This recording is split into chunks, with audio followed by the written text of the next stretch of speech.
看似平凡嘅日常工作，其實喺不知不覺間照亮緊身邊嘅人。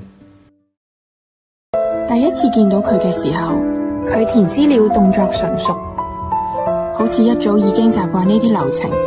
佢話自己從事性工作幾年，知道定期篩檢嘅重要，所以主動嚟做檢查。我都唔係第一次做檢查啦。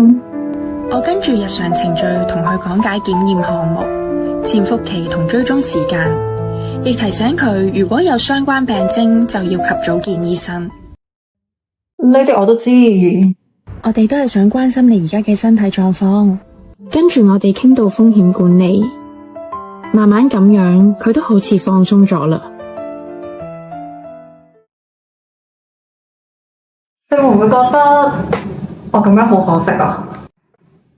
喺呢度我哋關心嘅係你嘅健康。之後佢定期返嚟做追蹤檢查，除咗講解檢查結果，我哋仲會傾下點樣將感染風險減到最低。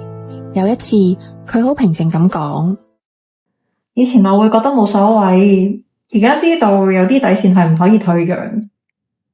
喺呢度佢唔需要被定義，佢只係一個為自己健康負責嘅人。至少喺呢度唔使解釋我係邊個。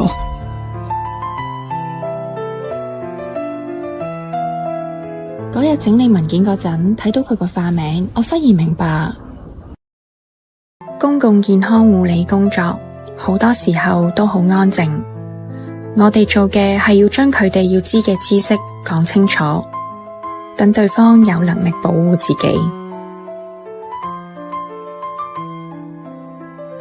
有時候真正令一個人覺得被看見嘅，唔係鼓勵，唔係責備，而係唔被人標籤，